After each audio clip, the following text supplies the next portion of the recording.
Hi, everyone. Welcome to the Understanding Muslim Students Pathway. My name is Farhana Shah. My educational background includes a master's in education with a focus in administration and several teaching certifications. I bring over 20 years of experience as a teacher leader. Post 9/11, I wrote a module to help educators provide a safe learning space for all of their students with a focus on the Muslim student. In 2021, Maryland State Department of Education approved my semester-long course titled Understanding Muslim Students. I'm very excited to be part of the English Learner Portal team starting this summer to facilitate this pathway. So this course is appropriate for all staff who would like to become knowledgeable about their Muslim students and their practices by learning authentic information that is introduced in this course. It provides the participants with materials, resources, and accurate information firsthand. So in this course, participants will have the opportunity to review information from the First Amendment Center as it relates to religious freedom, look at a Library of Congress artifact, which mentions the word Muslims as part of, the American fabric. Participants will learn everyday Arabic vocabulary that is common. They will be able to identify Muslim countries and learn about the diversity within the Muslim culture, and get an understanding of the Muslim beliefs and practices. Participants will also learn a brief history of Islam and how it's spread, and of course, dispel common misconceptions about Muslims. They will also hear from public school students and teachers who will share their experiences, and also teachers will share ideas about relevant lesson planning. Participants will have the opportunity to visit a local mosque and eat at a halal restaurant, and much, much more. So by the end of this pathway, we want participants to better understand their Muslim students' faith and provide a safer space for them to learn. So before I share the three courses, I would like to share some testimonies from our past participants. The first one that's highlighted in red is by a Board of Education president in Maryland. Yeah, he's actually a former Board of Education president, but I had invited him personally to just come and check out the course. And he did come. He was there for about, I would say, 2.5, 3 hours. And after he left, he said, I have been in many courses, but what I learned in just a few hours today was much more than sitting in those classes all day. Other participants believe that this course should be required of all public school educators and, building staff who deal with Muslim students. I'll read a few. The class gave fabulous insight. I feel empowered. Loved how the course really dove into vocabulary, beliefs, and history. Something we wouldn't get from the other HR course. I loved how the content was organized, and we were able to get through a lot of information without feeling overwhelmed. I learned a lot. On the side, where you can see the bar graphs and the pie chart, and I know the text is very small, but I'm just going to summarize it for you. Basically, it was 1 through 5, a rating of 1 through 5 for the content and delivery and the engagement. And you notice on the 5 side, majority of the participants gave it a 5. We had some who gave it a 4, but 100% gave it, high marks. in terms of the engagement and how it was delivered and the content overall. And then the pie chart basically shows 95% of the students feeling very comfortable asking questions.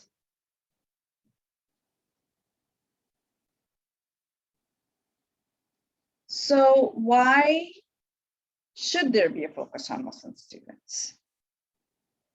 In this course, I will be sharing some data with you and narratives of teachers who've mistreated their Muslim students nationwide, hence the urgency of this course, and post 9/11, based on the data, based on what was happening, is what gave me the idea that, focusing on Muslim students, we need teachers to understand, because we want teachers, to be able to grow in their own knowledge base of their students and where they come from and their beliefs and practices. So for that reason, I created this course. And just, imagine if you were a Muslim student in your school, what is the environment of your school? What would it be like for you? So as an educator and school personnel, what can you do to make all of your Muslim students and all of your students feel comfortable and ready to learn? So just keeping that in mind,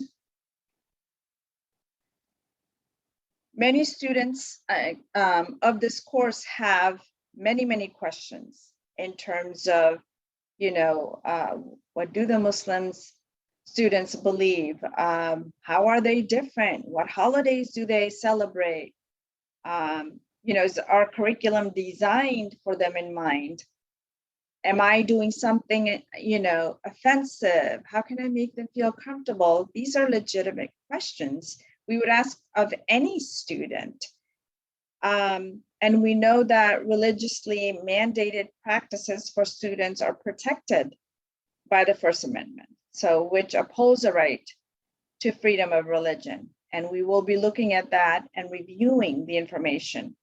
As our nation grows increasingly diverse, it is important to understand and to accommodate the religious practices of all of our students to the best of our ability as an educator, as a school system. So in this pathway, questions relating to prayer, the 5 daily prayers, fasting or month of Ramadan, dietary restrictions, clothing, and any other questions you may have relating to your Muslim students will be answered throughout the course. So the first course in this pathway is called Getting to Know Your Muslim Students. And it is just that. We're going to start off with the basics of finding commonalities between the 3 monotheistic religions. What is it that we hold the same in terms of each of our faiths? And starting with that root, I will be sharing data about Muslim students, Muslims in early America, a little bit of that, and then focusing more on the Islamic culture and the beliefs of your Muslim students. And within that, you will hear about the 2 major Islamic holidays. And I will be shedding some light on the history of the Islamic calendar and the months. And then one pivotal figure for Muslim students that's very important to know. And then misconceptions about some topics such as jihad, Sharia, differences between Shia and Sunni Muslims, because we know that you're not going to get correct information or authentic information via the news outlet or media. So that is one reason why I believe every teacher who's going to come in contact with a Muslim student take this course.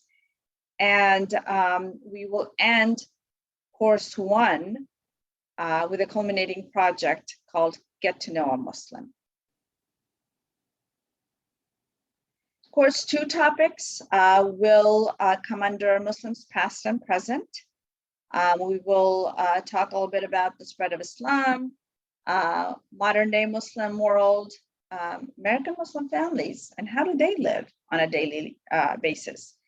We will also talk a little bit about the structure and history of the mosque, and then coordinate a visit to a local mosque in your area. And then similar to course one, we will end with a culminating project related to the content of this course.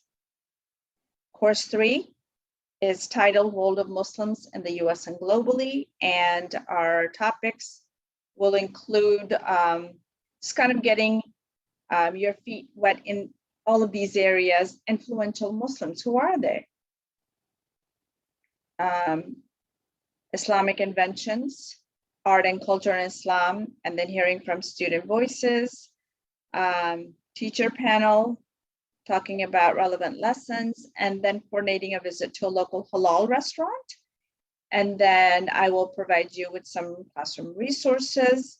And then again, we will end this course in a similar fashion with a culminating project, which will align with the title.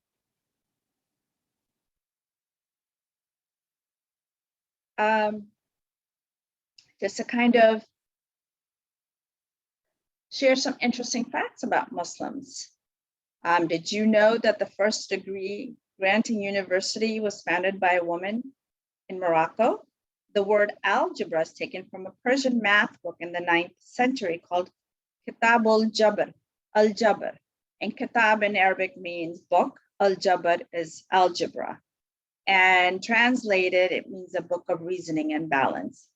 And of course, I'm sure it's becoming widely popular that the first coffee was invented by a Muslim named Khalid from Kaffa in Ethiopia during the 9th century, and that the camera was invented by a Muslim named Ibn al-Haytham from Iraq in the 10th century.